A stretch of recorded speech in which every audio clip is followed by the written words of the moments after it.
Entonces, yo como periodista decía, no se pueden igualar. La gente que es más vulnerable, que vive en lugares, ¿no es cierto?, con precariedad, tiene que recibir más desde el Estado que la gente que vive, porque por el esfuerzo propio, por el emprendimiento, por el mérito, las personas que viven en otros lugares están mejor, pueden hacerse su área verde, tienen su patio, ¿no es cierto?, tienen un lugar bonito. De eso se trata la equidad.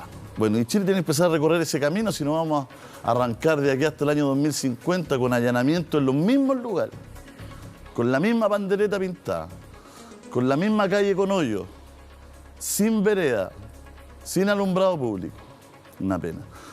Estamos desplegados en todo Chile, porque estábamos en la información, estamos en Temuco, estamos en Concepción, en la cárcel del Manzano. Tengo entendido que es la cárcel del Manzano, ahí en Concepción, donde llega Yaitul, y ahí está Lucho Ugalde en La Moneda. Luchito, estamos contigo ahí en un primer plano, se ve muy bien hoy día. Muchas gracias, pues. ¿Cómo está Julio? ¿Cómo está Monse? Bien, Luchito, buenos días. Oye, si me pongo un poco coloquial, está tensa la cosa. Así lo podríamos definir, está tensa la cosa. La situación de ayer de la ministra Janet Vega, en horas de la tarde, el presidente Gabriel Boric acepta su renuncia, pero quedan varias dudas principalmente, y quedan varias situaciones en el aire. Marito, si nos puedes mostrar un poquito cómo es el ambiente en este momento y qué es lo que estamos esperando, porque ya han ido llegando de a poco los ministros, poco a poco, y lo que les contaba a ustedes de las dudas que quedan y los temas que quedan en el aire es principalmente: ¿se mandató o no a la ministra Janet Vega a que su asesora hiciera esa llamada a Héctor Yaitul?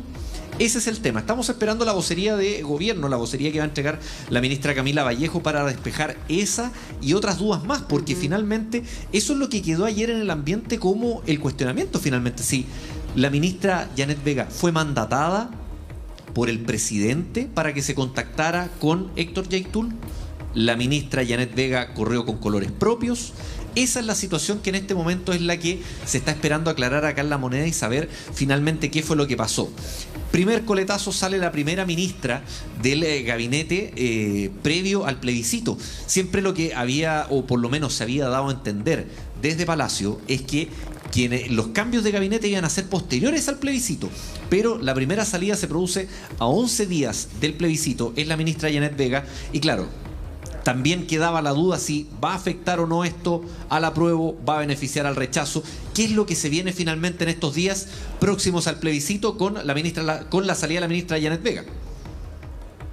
Así es, la ministra Janet Vega, que venía pisando huevo hace rato, digamos las cosas también. La ministra Janet Vega ya había tenido problemas, y en el mismo tema, cuando en Tolerancia Cero dijo en algún momento que habían presos políticos mapuche.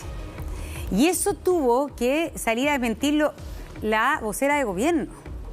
Y la vocera de gobierno, que recordemos que es del Partido Comunista y que quizás cuando fue diputada estaba en una posición mucho más relativista en relación a el tema de los presos políticos, etcétera. Pero ahí la aclaración del gobierno fue tajante y por lo tanto le quitaron el piso a la ministra Janet Vega con esta declaración que hizo en Tolerancia Cero. Entonces, ahí uno podría decir que la ministra tenía tarjeta amarilla, pero una tarjeta amarilla que el presidente había dicho explícitamente que se iba a guardar para después del plebiscito. Que tal como dices tú, Lucho, no iba a haber cambio de gabinete hasta después del plebiscito, pero finalmente la fuerza de los hechos, y no se demoró demasiado el presidente en aceptar la renuncia. Eso siempre es un poco eufemístico, ¿no? Me imagino que por una cosa de un poco de honor político se dice que ella entrega su renuncia, pero me imagino que también ayer se le pide. Se dio en la parte, podríamos, en la parte más cotidiana, podríamos decir, se dio el momento. ¿Te acuerdas que tú estuviste muy bien ayer, Monse, contándonos qué ministros estaban con la mascarilla en La Moneda? Ajá. Estaba Janet Vega, sí. Entonces estaban en La Moneda. Entonces cuando sale la información, ¿no es cierto?, de este llamado, este WhatsApp, esta comunicación de la asesora de la persona que trabajaba con Janet Vega, con Yaitul, ¿no es cierto?, ella estaba en La Moneda, seguramente estaban ahí. y ya Boric iba en viaje a Atacama. A Tierra Amarilla, claro. Claro, entonces se la produce... tercera lo define muy bien hoy como un baldazo de agua fría. Claro, porque de pronto él tiene que haber aterrizado y se tiene que haber encontrado con esta situación. Y yo ayer estaba en la radio en directo, eso a las 4 y tanto, cuando habla Gabriel Boric, y él dice algo que es bien relevante. Él dice, no solo importa el fondo, sino que también importa la forma. Y hay que asumir la responsabilidad política. Creo que tenemos la cuña, sí. Escuchémosla. He tomado la decisión de aceptar la renuncia de la ministra de Desarrollo Social, Janet Vega. Como presidente de la República, debemos ser cuidadosos del fondo y también de la forma. Los hechos que hemos conocido hacen que corresponda hacer valer la responsabilidad política de la ministra. Bueno, y dice hartas cosas, mira, pero hay una cosa interesante que el presidente Boric había llegado entonces a la región de Atacama, se entera de esto y si ustedes se fijan, él lee todo esto. Es decir, aquí hubo una reacción, pero que midió cada una de las palabras que iba a decir, porque lo escribió. Entonces no fue de alguna manera una reacción improvisada, se tomó rápidamente la decisión de que la ministra, por responsabilidad política, lo explicita el presidente Boric en las palabras, pero él hace una fundamentación, podríamos decir, con cierto tiempo, con serenidad respecto a la decisión que iba a tomar. También hace una crítica, que no aparece en la selección, que seleccionamos una cuña más chiquitita, hace una crítica a las filtraciones. Y ahí, de alguna manera, le pega un palo, podríamos decir lateral, pero palo, a ciertos medios particulares. Esta fue un material que obtiene un medio que es por internet, que se llama, para contarle a la gente, Exante. Exante le llega, se consigue, reportea parte de todas las transcripciones de conversaciones que tenía la PDI y que estaban en la carpeta del fiscal como parte de las pruebas para ayer comenzar entonces este proceso contra Héctor Yaitul. Y esta carpeta es secreta, dada toda la información estratégica que hay ahí. Sin embargo, es probable que alguien de la PDI o de la Fiscalía filtra esto a un medio. Y entonces también lo que hace el presidente Boric de alguna manera es hacer un punto político haciendo una crítica a las filtraciones, cosa que ha pasado en todos los gobiernos cuando se filtran los errores de los gobiernos, y la labor periodística, la verdad es que investigar, y cuando se filtran las cosas que... yo ahí no comparto, no comparto con el presidente. No, por eso por eso que estoy diciendo. Lo que hace, estoy solo describiendo, él hace un punto político de una crítica quizás no tan frontal a que se filtre esto y a que un medio particular finalmente lo publique. Pero lo que yo te quiero decir, porque eso estaba diciendo, que la labor periodística tiene ese deber finalmente, y la labor periodística no es quedarse siempre con las versiones oficiales de las cosas. Y a pesar de que, por eso yo te digo, Julio, los gobiernos de turno siempre han criticado las filtraciones. Y la labor periodística es justamente encontrar y reportear para tener la mayor información posible, aunque las carpetas sean secretas. Y entonces, y los gobiernos en ese sentido, pasó con el caso Penta, pasó con el caso Soquimich, muchas veces intentaron que no hubieran esas filtraciones, y las críticas ahí van a la Fiscalía que alguien filtró, a la PDI que alguien filtró y al medio de comunicación que lo publicó. Pero la verdad es que una autoridad tiene derecho a decir, oye, aquí no se puede filtrar nada porque esa es una orden judicial. Pero el periodismo lo que hace justamente es investigar. Lógico. La esencia del periodismo es contar lo que algunos no quieren que se sepa.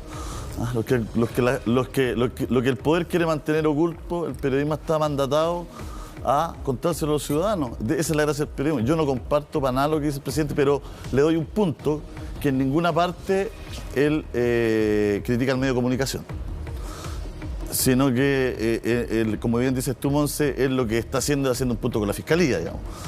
Que no se filtra... Pero dice medios particulares, dice... Es que A ver, que también yo creo que acá, o sea, yo creo que Chile los ciudadanos están más maduros. Los medios responden a intereses. Entonces, la gente tiene que decir, esta filtración es del medio tanto. ¿Cómo que se llama este? Exante. Entonces, este medio exante, ¿a qué intereses corresponde? ¿Quién lo financia? ¿Quién lo dirige?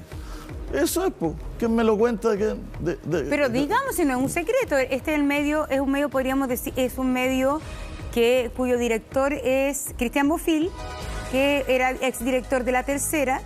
Es un medio que ha hecho harta pega en justamente, yo creo que su nicho informativo y periodístico es este tipo de información, este tipo de reporteo. En ese sentido también ha tenido varios aciertos, si bien no es un medio de alta difusión y alta lectura, en nuestro país es un medio influyente y se perfila como eso. Entonces aquí hubo un trabajo de marcar agenda. Marcar agenda, claro. De marcar agenda, y ese es como el bueno, y ayer rebotó todo esto, en el fondo. Rebotó todo esto. Lo que pasa es que es súper leído políticamente. A ver, ¿cómo se leyó políticamente? Va a ser súper sincero. Se leyó políticamente que esta detención de Yaitul podía ser influenciada políticamente en el ambiente plebiscitario y podría beneficiar al apruebo. Y lo que se lee políticamente también de esta filtración que publica Exante con su investigación es que esto podría beneficiar al rechazo. Esa es la lectura política que se hace después de esto que ocurrió. Bueno, y finalmente cae la ministra Vega, pero quedan, porque el trozo de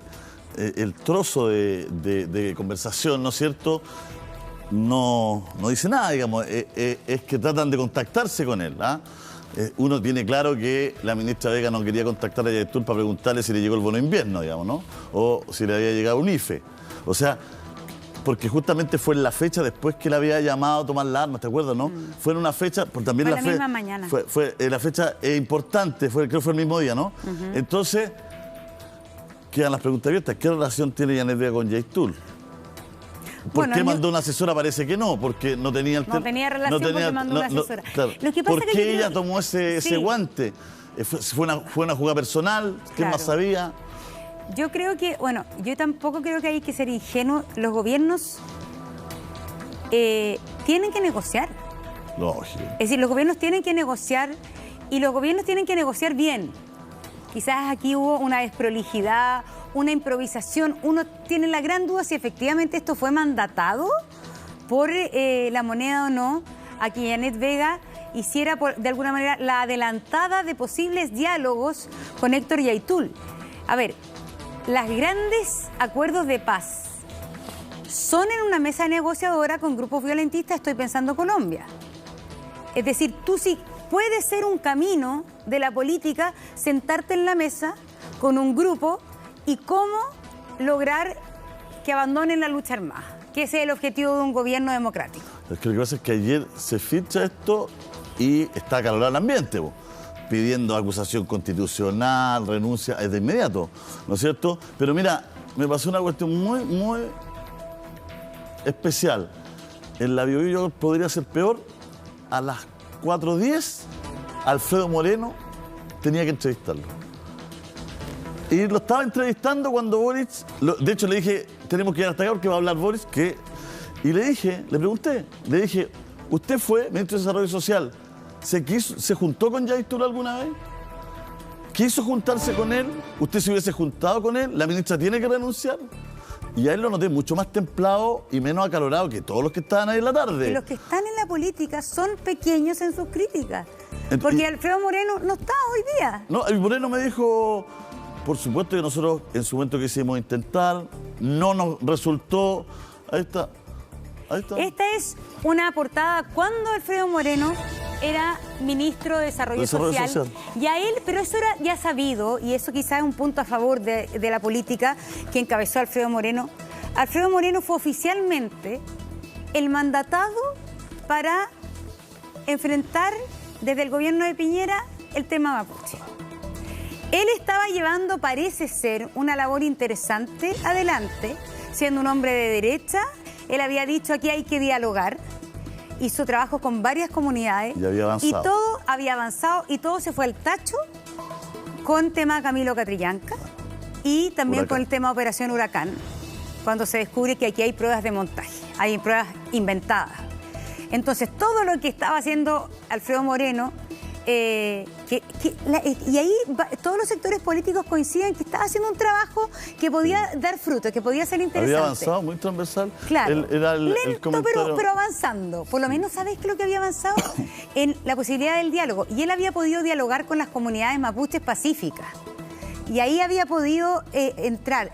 Pero lo que es interesante de ese titular, y es lo que estamos diciendo, que la autoridad política, obviamente, que tiene que tratar de alguna manera de negociar la deposición de las armas con los grupos violentistas. Y ahí tú tienes distintas alternativas. Dices, yo no hablo hasta que depongan las armas, o yo negocio para que depongan las armas. Y eso, yo creo, lo que pasa es cómo se hace. Por eso lo que dice Boric de las formas es lo que uno lee entre líneas. Uno entiende que no sabía, o entiende que... O que había que hacerlo bien, o que también... lo que pasa es que el gobierno ahí no se entiende mucho cuál es su posición en este minuto. Si es que intenta dialogar, es que yo creo previa condición de deponer las armas o para que depongan las armas. Es que, Monse, yo creo que el gobierno se ha encontrado con una realidad muy, muy compleja. O sea, yo desde fuera, porque no me he sentado a conversar con nadie, pero a nosotros nos dijo Boric en nuestra entrevista, su momento más difícil es cuando Isquia Siches, la ministra, él dice que para él fue el momento más duro, que tenía un componente, ¿no es cierto?, de la agenda, por supuesto, pero tenía un componente que era el primer revés, la primera cerrada de puertas de algo que para ellos era importante. Entonces, yo creo que ellos se han encontrado con una realidad que es muy, muy compleja, porque hoy día el tema mapuche ya no solamente pasa por el asistencialismo y por todos estos proyectos que todo. Hoy día, derechamente, hay grupos, comunidades que quieren territorio y quieren territorio independiente. Y ese es un tema que nos puede llevar, ¿no es cierto?, a una conversación eterna, compleja, difícil. No sé qué gobierno le puede entregar soberanía a una nación que corte un país por la mitad. O sea, es un tema que se ha puesto cada vez más complejo porque, claro, tú conversas con algunos... ayer conversé con el lonco de Temucuicui y me decía, oye, basta del camión con ripio. Basta el camión con ripio que nos manda el proyecto Araucanía, un camión con ripio. Basta. Sentémonos a hablar de territorio. Y yo le digo, pero usted quiere una nación suya independiente, soberanía. Sí, ¿y cómo va a cortar Chile? Bueno, tenemos que conversar. Pero, entonces, yo le planteaba y le decía, pero resulta que hay 12 comunidades al lado suya que sí quieren asistencialismo y sí quieren ayuda y no quieren territorio como usted. ¿Por qué usted es más importante que ellos? Y yo le decía, bueno, porque nosotros acá en esta comunidad tenemos... Entonces es súper difícil porque además no negocias con una persona.